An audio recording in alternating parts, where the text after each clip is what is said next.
दोस्तों income tax का new website launch हो चुका है और इसमें टैक्स ईयर 2026-27 के लिए किस तरीके से टीडीएस का पेमेंट करना है, आज के इस वीडियो में हम लोग उसी के बारे में बात करने वाले हैं। और इसमें जो सबसे बड़ा अपडेट है वो ये है कि अब आप एक ही चालान में मल्टीपल सेक्शन को ऐड कर सकते हो। जी हाँ दोस्तों, पहले क्या होता था कि हम लोग अलग अलग सेक्शन के लिए अलग अलग चालान बनाते थे और फिर उसका पेमेंट करते थे, लेकिन अब न्यू टैक्स ईयर से एक ही चालान के थ्रू मल्टीपल सेक्शन का पेमेंट कर सकते हो। आइए स्टार्ट करते हैं।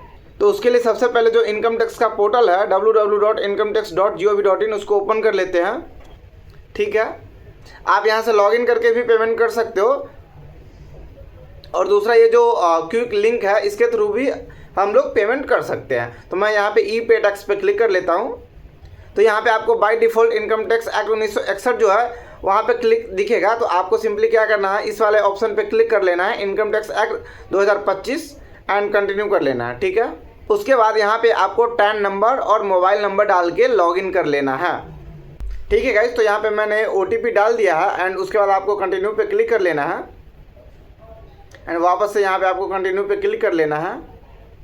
और यहाँ पे जो आपको सबसे पहला चेंज देखने को मिलेगा डैट इज़ यहाँ पे पहले आपको असेसमेंट ईयर देखने को मिलता था, लेकिन अब यहाँ पे आपको टैक्स ईयर देखने को मिलेगा। ठीक है, यहाँ पे मैं सेलेक्ट कर लेता हूँ एंड उसके बाद आपको यहाँ पे पे TDS वाले ऑप्शन पे क्लिक कर लेना है। यहाँ पे मैं प्रोसीड कर देता हूँ। टोटल 4 स्टेप में हम लोग चालान का पेमेंट कर सकते हैं। ठीक है, तो अभी ये हमारा फर्स्ट स्टेप है एंड यहाँ पे जो सबसे पहले आपको देखने को मिलेगा tax applicable other than company deductee और कंपनी डिडक्टी। तो मेरे केस में अदर देन कंपनी है, तो मैं यहाँ पे क्लिक कर लेता हूँ एंड उसके बाद please select the residential status of the deductee.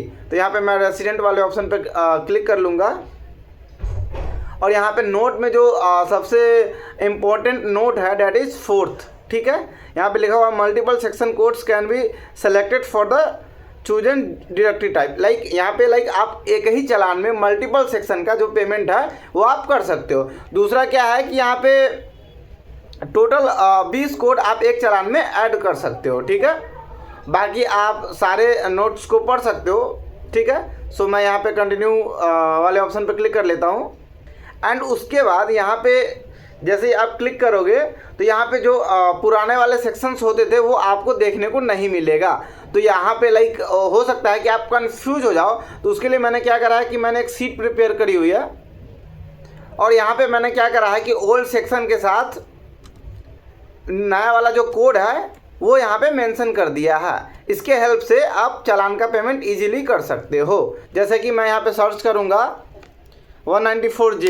ठीक है, यहाँ पे मैंने 194J से सर्च किया तो उसका जो नया वाला कोड है डैट इज़ 1026। तो यहाँ पे जैसे ही मैं 1026 डालूँगा तो यहाँ पे आप देख सकते हो कि फीस फॉर टेक्निकल सर्विस और प्रोफेशनल सर्विस यहाँ पे आपको दिख जाएगा। आप यहाँ पे सिंपली क्लिक कर लोगे एंड जैसे यहाँ पे मैं एग्जांपल के लिए अमाउंट डाल देता हूँ 1000। ठीक है, 1000। ठीक है, यहाँ पे आप ऐड कर सकते हो। थोड़ा हम लोग नीचे भी एक बार देख लेते हैं, डिटेल्स ऑफ अदर पेमेंट्स।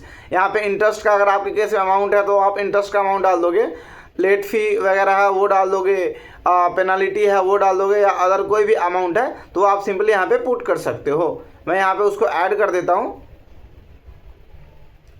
और एक मैं कोई और डाल लेता हूँ। फॉर एग्जांपल मैं डाल लेता हूँ, मैंने ले लिया 194C का। ठीक है, तो यहाँ पे जो कोड है डैट इज़ 1023। मैं यहाँ पे वो ले लेता हूँ 1023। ठीक है, और यहाँ पे मैं फॉर एग्जांपल अमाउंट ले लेता हूँ 500। ठीक है, एंड इसको भी मैं ऐड कर लेता हूँ। ठीक है, ऐसा आप एक ही चालान में 20 टोटल कोड ऐड कर सकते हो। ठीक है, उसके बाद हम लोग क्या करेंगे, यहाँ पे कंटिन्यू वाले ऑप्शन पे क्लिक करेंगे और यहाँ पे आपको टोटल दिख जाएगा। 1000 मैंने एक लिया था और दूसरा मैंने 500 लिया था, टोटल 1500 मैंने लिया हुआ था। ठीक है, यहाँ पे वापस हम लोग कंटिन्यू पे क्लिक करेंगे और उसके बाद यहाँ पे आप किसी भी मोड के through net banking, debit card, credit card, जैसे भी आपको पेमेंट करना है उसके थ्रू आप पेमेंट कर सकते हो। फॉर एग्जांपल यहाँ पे अगर मैं ले लूँ, फॉर एग्जांपल जैसे मैंने कोटक महिंद्रा बैंक ले लिया एंड कंटिन्यू करूँगा एंड उसके बाद बाकी सारी डिटेल्स आपको वैसे ही दिख जाएंगी, प्रीव्यू वगैरह। ठीक है, एंड यहाँ पे आप इजीली पेमेंट कर सकते हो। सो गाइज आई होप कि ये वीडियो देखने के बाद आपको ये समझ में आ गया होगा कि टीडीएस के चालान का पेमेंट कैसे करना है। बाकी अगर आपको वीडियो अच्छा लगा है तो वीडियो को लाइक करना और चैनल को सब्सक्राइब करना। Thank you so much for watching this video.